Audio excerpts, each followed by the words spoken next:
Hello there everybody, just making sure this mic works here. So in putting together this review I'd realized I'd never done any kind of product review before. I've bought a few items online in the, say, several year long effort to put together some accurate historical reenactment kit, and it's an effort that's going to continue at least for the next 5 to 10 years, if not more, if I can help it. So I decided to set up some questions for myself to help this review go along a little bit. First one here is, where have I heard of Qualis Arma?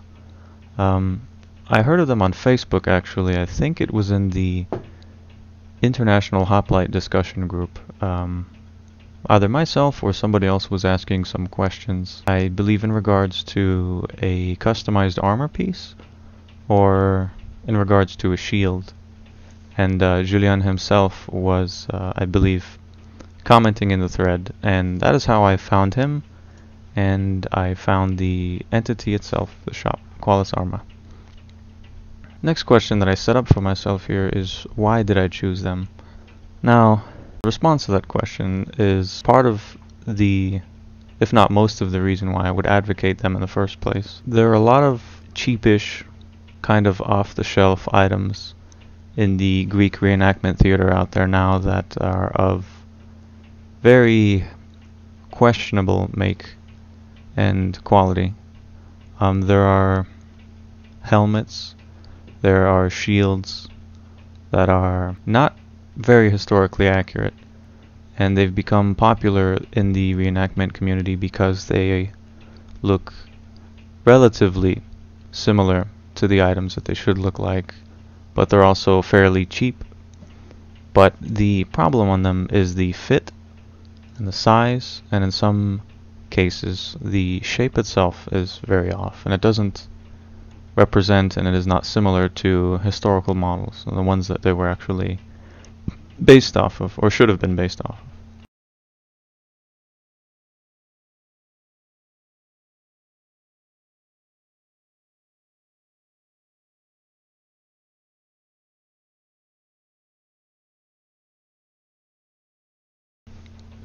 So what I did not want was one of these cheap, off-the-shelf things, and I have made mistakes like that before. I've bought a pair of greaves that was indeed off the shelf. It was quite a bad purchase. They hardly covered the shin, and they would smash down on the foot very uncomfortably. They were too small, they weren't shaped right, and it was honestly a purchase I regretted. What I was looking for when I found Qualis Arma was some kind of custom build. I wanted to have a custom helmet, as opposed to something that had come off the shelf, was hand created based off of a generic formula which might not be accurate, might not fit very well, might not look very well. Regarding the Corinthian helmet, there's a particular issue of this model, which I believe is called the Italo-Corinthian helmet. The cheek plates are absurdly long. They come far too low. The nose shape is off, and there's just a lot of issues with it. And as I began to study more what the historical Corinthians actually looked like, looking at models in the archives, in the museums today, you notice what the shape should look like, and you notice in particular all of the issues that these cheap, I'll call them knockoff helmets, have. So I was looking to get something customized, and the decisions that one has, there's kind of a prevailing belief that you either get something cheap, kind of off the shelf with a generic fit, and you have to deal with the consequences, or you pay big bucks. You break bank, so to speak, in order to get a customized piece. There's the belief that a customized piece needs to be extremely expensive, but that's not necessarily true. I was looking to any kind of alternative I could find that could get me a custom piece, something unique, and something that actually fit, my facial proportions, and something that also wouldn't break bank. What I found as I began to ask questions about Qualis Arma and, the prices, who's making it, how it's made, and the kind of pieces that are ultimately the results of their work, I realized the price was very reasonable. The quality is high. The attention to historical accuracy and the perspectives that they bring to the table, which is something I want to get into later, was a very good solution between neither breaking bank, neither overpaying, or I should say also not choosing something that's very cheap that doesn't look good, with the only benefit being of not paying much money, but in the end you're putting together a pretty poor impression. So this next question I set up for myself was, what did I have made? And I would say why. I wanted to have a piece made that is not very commonly found in the market and in the reenactment community. I want to try something a little different. The Greek theater is very popular, the Roman theater is very popular. So I wanted to get some variation of an Attic helmet. It was going to be kind of a test run for the shop, for the armor, for Qualis Arma. I ended up with the Samno-Attic helmet. That's what we ended up choosing to build. And I have to say I was very impressed by both the transparency of the interactions that I had and the end result. What was the waiting time? I consider the waiting time to be fairly reasonable. I had one helmet made, and it was made roughly a year. There were some issues with the initial build, not the build that reached me, in the, let's say, the prototype phase, and Julien actually kept me aware of what was going on, and he himself pointed out some of the flaws that were becoming apparent in the current build. And he said, no, this doesn't reflect, the model that we've set up, that we're basing this on. So I'm going to change some things, and as a result, the wait time was elongated a little bit, but to no cost to myself. The piece was essentially corrected in favor of historical authenticity by the armorer himself. So the next question was, what was the quality of the interaction between the customer and the armorer here with Qualis Arma? I would say very high quality of interaction. Julien had personally kept me updated for any kind of change in the process. Communication was easy. He is, I believe, a French native, so if you speak French, that's going to work out for you, probably even better. But he speaks English fluently as well. I didn't have any issues. Of course, we share that language, so I didn't have to use Google Translate to speak to him. But importantly, he let me know what was going on. At ever any changes, he would update me. At some points, I have even come out of the blue and asked, what is the update? What's going on currently? It's been a while, and he has responded very quickly. Okay, the second to last question I've posed for myself: how was the final product ultimately? I've got to say, if I needed to rate this helmet out of 10, I would give it at least a 9. There were no issues in the make of the product. There was one slight issue with the sizing. Now, as most armorers will do when they're trying to make a custom piece for you, they'll ask you all of the appropriate dimensions, of whichever piece they're making. So for a helmet, let's say it has cheek plates, and they are meant, to be across the face. They'll ask for these dimensions, the length, the circumference of the head, all these things. So he did ask these, and it was my first time as well getting into the process of measuring these things. I actually got some measuring tape specifically for this case. With some slight error in some calculations, the helmet was just a bit too tight on the brow. It was by an incredibly small margin, perhaps a centimeter or less. What I ended up doing was taking a rubber mallet and gently hammering the front of the brow So the difference was fairly minuscule. But of course, when you have a helmet that's fit around your head, just slightly too tight with the hard metal on you is going to be very uncomfortable. But thankfully it was easily fixed. Not only that, he still retains the measurements that I gave him when the helmet was made. So I told him the issue and he corrected the numbers so that should I make another helmet, it should fit perfectly with the arming cap beneath it and everything. But I'm going to show you the final product in a bit. But I do rate it a decent rating. He makes good custom pieces. I would absolutely buy again. In fact, I plan on finishing my hoplite panoply, at least one or two. At best, I can set up 3 different panoplies for different impressions.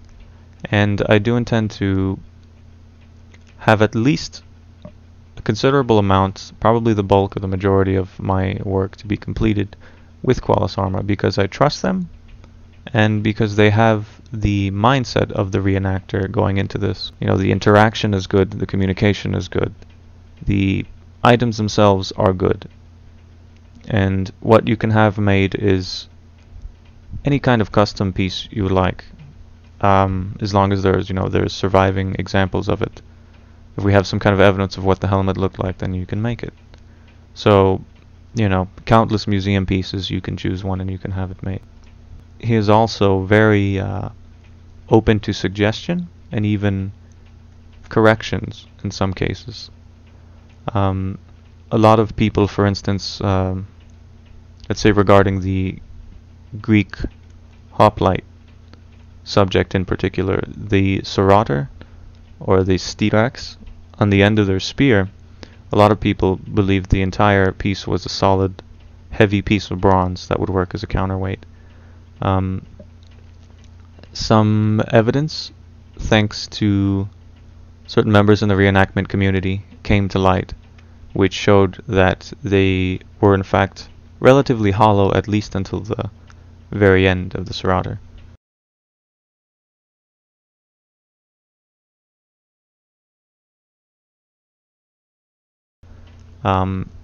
Once the evidence was found and forwarded to Julien and Qualis Arma, they made this change immediately, and they're going to try and to make the hollowed out, historically accurate soroters from this point forward. So being open to corrections and adapting to changes when new evidence comes to light is very commendable quality in any kind of armorer or shop. And I think I've covered the last question that I had set up for myself, which is would I recommend and would I buy again? I absolutely would recommend this. You can get very decent custom pieces for decent prices. Technically, the helmet and the shield that you might see behind me now were off-the-shelf items, and truly, for the price that I paid for that shield, I could have gotten a much better, historically accurate, more lightweight shield for a little less of the cost that I paid for that one. For this helmet to my left here, the price that I paid for this one, I also could have gotten a custom piece.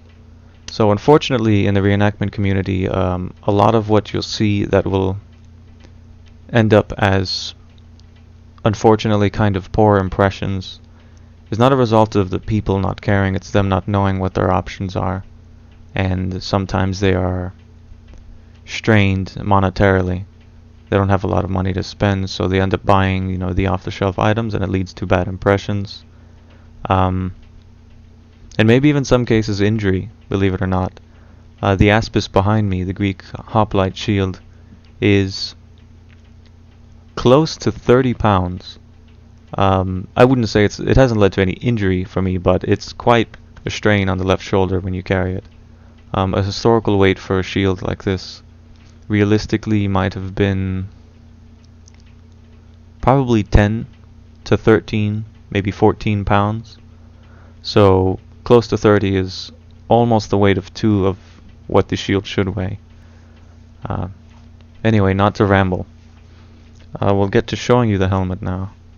I just wanted to share that when it comes to finding and buying decent pieces that are going to end up in a good impression. A lot of people don't know their options, and it leads to bad impressions.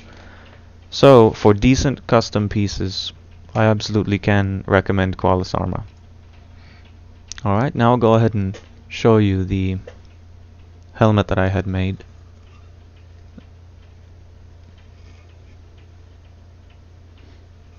And I'll show you the fit in a second. I'll have to take off this headset. Hopefully you'll still be able to hear me if I need to say anything.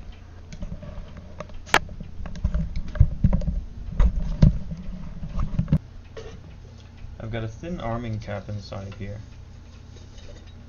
made of felt.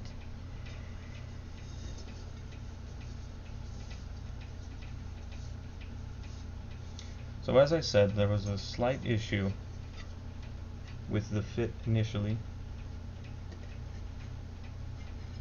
The helmet might have been slightly warped in transit to me. It is a long shipping process. But it was very quickly fixed myself. But more importantly, I was able to tell the armor, in this case, what the issue was, and it was changed in the measurements that I have, so that should I get my next helmet, it should fit fine.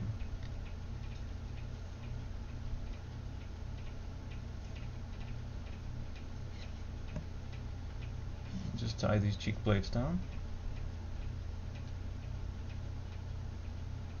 Actually, that's pretty tight as it is.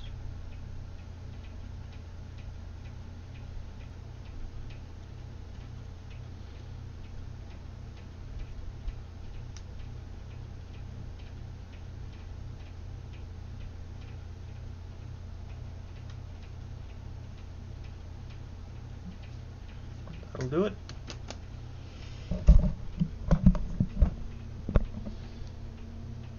So as you should be able to see, the helmet fits very well. It's perfectly proportioned to my face.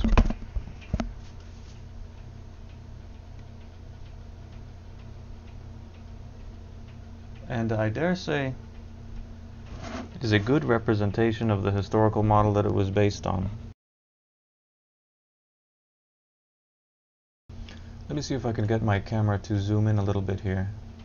Got some learning to do when it comes to recording videos, but hopefully you can see how it looks. I can tell you that the fit is very comfortable and that I feel quite protected wearing it.